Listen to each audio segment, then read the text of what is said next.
Good morning. Good morning. My name is Osvaldo Mora, and I'm here to share this message today, January 21st, 2024. It's been, you know, I think almost 55 years that I'm here in this planet as a human being. But before that, I remember I was checking from heaven, from my divine consciousness, what I should do there. And I said, no, I don't know, let's go. Let's do something fun, something based on love. Okay, like what? I don't know, let's go check. You see, that's my conversations with myself, my divine self. Because, of course, what is it that we have in our hearts? Our divine self. So, here I am. But the thing is, I didn't remember this conversation when I was born. So I came up to this little city in Ecuador called Cuenca with my mother, my grandmother, and my first question was, "Where's my father?" Oh, he left. Oh, okay. So my mother was too young to take care of me, so he shared that with my grandmother, and my grandmother says, "Oh, great! I have someone to help me." I said, "Okay, grandmother, I can help you." So here comes. I see a lot of boys, girls playing outside, but I'm learning how to pray. Ave Maria, Santa Maria, come, time to pray the rosary. But I want to go play. No, you have to pray, no play. I'd rather be playing than praying. Pray first. God, Virgin, Jesus, then go play. Okay. So I learned how to pray the rosary when I was 6 years old. I was so proud. Why? Because my grandmother told me that it's good for the kids that if they want to go to heaven, they need to know how to pray. But there was a contradiction. Why? Because also they said that the good boys, Santa Claus bring toys in Christmas. But I didn't receive any toy. So I said, maybe because you were a bad boy. It's like a contradiction. And that was my experience when I was a little child. Because I didn't grow up with my normal family, let's say, father, mother, brother, sisters. Because my parents are, my father just, I think he got married for 5 times. My mother just, they divorced. They were very young when they decided to bring Osvaldo here. So I had to play my life in the perspective of what is this about? It's, nothing is clear because, as I said before, in church, my grandmother was playing every Saturday and Sunday, actually, for asking for God to change his mind. But I realized that it's a very bad business because nothing happens. So I think, Abuela, are you sure your telephone has battery? Because nothing is happening here. So I knew that something was wrong over there, but I didn't have the power to understand that or go forward with that. So then I get married when I was 23, and then I had my first son when I was, actually, I get married at 21, and I get my son my 23. And everything was just so confused. Because there was nothing to be clear about. But I kept this in my heart that, but actually I'm here And I have this desire in my heart of doing something, but I don't know what. But every time that someone was asking me to help with something, I was able to do it. I always say yes, yes, yes, yes. And that brought me a lot of trouble because of the yes. So, and then I turned 28, thanks God. And I discovered that I am a shaman. And then I start this path, this journey that I thought is going to be, a couple of years just to understand life and then go back to my life. But I'm still working on that. Working on what? In my life. And you know what? The term silver lining, it just came up 2 weeks ago to my mind or to my knowledge. It's that Marlene, Danielle, my son, and I, Marlene, my wife, and we went to the Niagara Falls. And Rest told me, no, I don't want to go. I just rather stay. Too cold. If I want to go to the Niagara Falls, I will go in summertime. That's what Andres says. And I said, okay, so you take care of the house, be careful with the dogs, and okay. So we drove like 12 hours. We get there. And it was a very strange city. It's like an abandoned city. There was no, come on, it's Niagara Falls. It's one of the most beautiful places in the world. What happened with this city? So then we started learning that it was an industrial city, that after COVID, people just abandoned the houses and they flew. And then I said, okay, so let's enjoy whatever it is. So in the second day that we were there, when we got back visiting the Niagara Falls, and Daniel says, we must find the silver lining in here. And I said, what is that? And Daniel says, you don't know what a silver lining is? I said, no, like that. Maybe I know, but I don't know that I know. When you find the positive things to the things that look bad. So I said, oh, you know what? Yesenia sent me an email asking me for the title of my message. And I said, I think that's the message. Silver lining. And then I connect with the idea of silver lining, and I said, when should I use this term in my life? So I asked Google. And you know what Google says?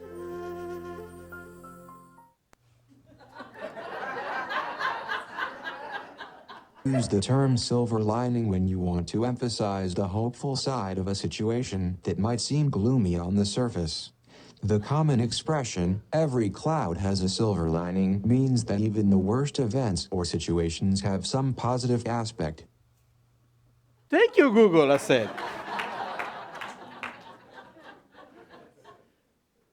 So then I connect with the only guy that I know very good, me. And I said, okay, this is something that I've been doing so many times, extracting the juice, the essence, because I'm clear that if I am a divine creation, I am not a mistake. That's as simple as that. And I'm saying that all the time. Hey, you are a divine creation, and you think you're a mistake, so God makes mistakes? Come on. Let's be clear in here. We are not educated to see how these things works. Maybe we are confused by the things that we think that we need to be happy. Why? Because society, family, the world, I don't know. So, again, meditating, I said, okay, how these things works? You know, it's been, I was telling Marlene about my week. I'm experiencing something this week that it really, really needs to be connected with the term silver lining, because I have a very dear friend who is in a hospice, and he is in his process of dying. And when he discovered about cancer 5 years ago, he's an engineer. And it was hard for him to connect with something else beyond his mind. So when he got to know me, and somebody told him about the things that I do as a shaman, he told me, do you think that you can help me with your shamanism to see this? I don't know, maybe help me to fix this? And I said, I cannot tell you if I can fix or not, but I can tell you that I can be with you in this journey. So I've been with him all of this journey. And the last month he is in hospice. There was this time that his wife told me, Cara, my friend, she told me, I think in the next 6 days are critical because he can pass, in this time. So they moved to the hospice, but he's still there. And yesterday, he sent me a message about my website, but he's dying. So Tuesday, we had an invitation to have a delicious dinner. Thank you. But then, I offer to stay the night with him, because we used to meditate once a week. We used to have healing sessions. And I said Tuesday I'm going to be with him. So I went Tuesday, and I saw him. His life is not there, but something is there. And we meditate, and I was able to feel him. And then something happened. It's very weird, because my friend is dying, but he is at peace. And what he told me is, thank you for showing me this path. Now I understand that I'm going back to the source. And I'm going back to the source. I am at peace thanks to you. Thank you for showing me this.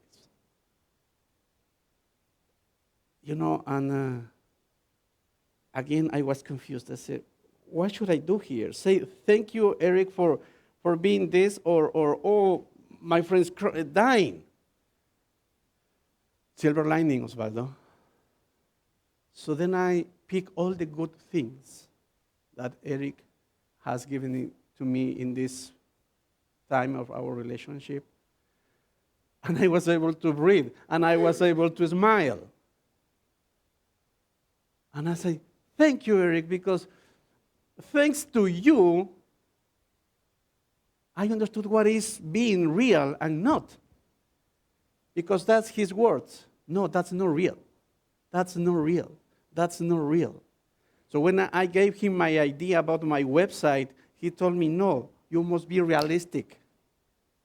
You are too cloudy, you're too high. Calm down, Osvaldo. Walk here. You see? So I said, thank you, Eric, because you really took your time to connect with my vibration, with my mind, with my heart, and letting me know what is not working with me in my process. So I said, this is life. Sometimes we are in situations that we don't see clearly. So then I received a message, an email from my dear Reverend about a quote in a book. And I love it. So I asked artificial intelligence to play it. I love it. The book Sacred Contract from Carolyn Myss.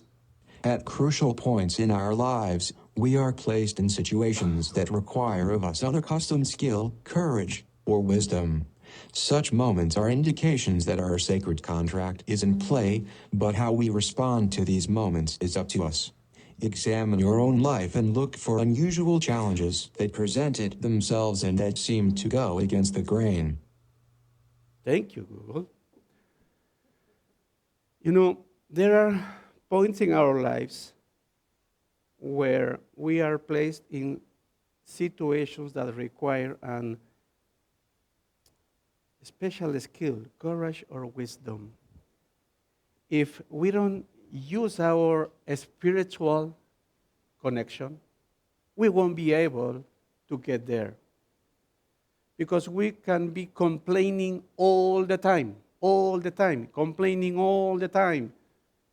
So the first thing that I understand in order to obtain the silver lining in all of this is to be responsible for what's going on with me in my life.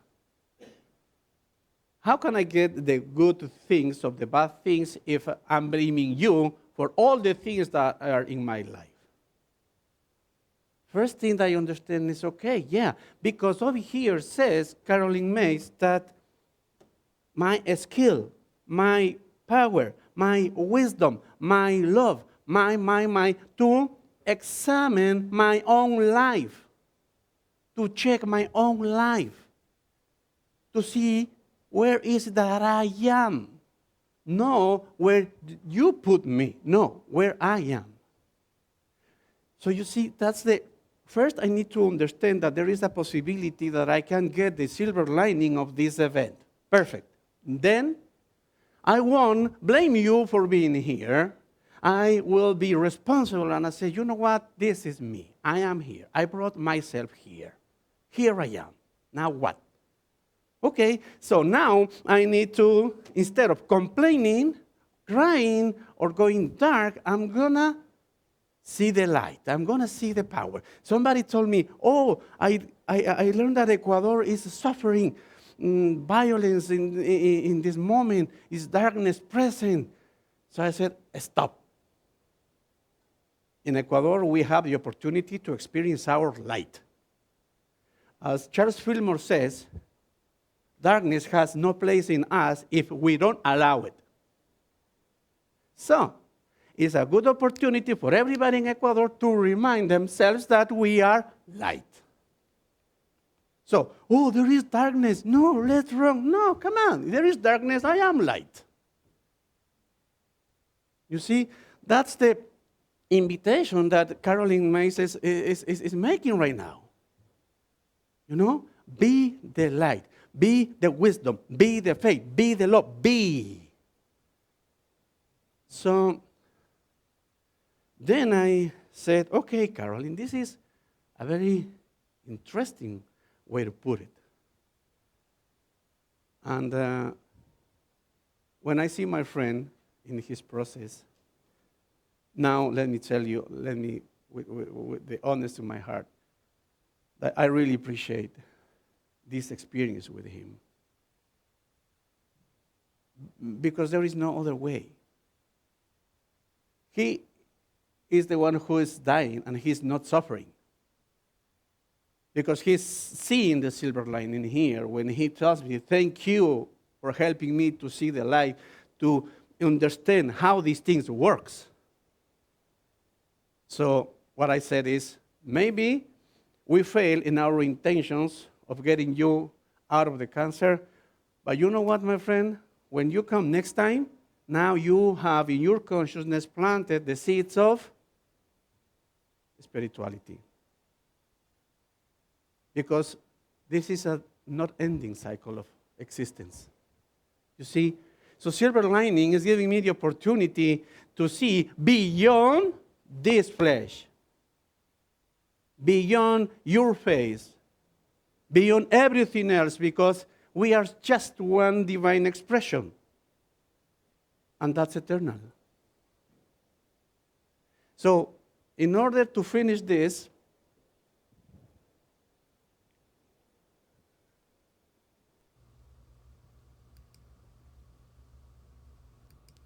from the same book. Above all, remember that we are each following different routes along the same general path that lead us all to the same final task: surrender the self. Only through realizing the futility of spinning our wheels in the direction of personal control do we finally wake up to the truth that we are in control of nothing other than the moment when we can finally trust that our journey is governed by a force of wisdom much greater than our own. That is what surrender looks like. Blessings. Surrendering. Surrendering. That's the key. Don't try to have control, because the only thing that you can control, as Carolyn says, is at the moment that you realize that it's time to be. You decide. You are the one who has the power to say yes to darkness or yes to light. And when you say yes to light, surrender. Say, here I am. Take me wherever.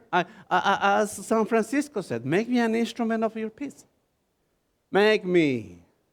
You see, and the most beautiful sensation to me is to reach that hand, that invisible hand, and feel that everything is just fine.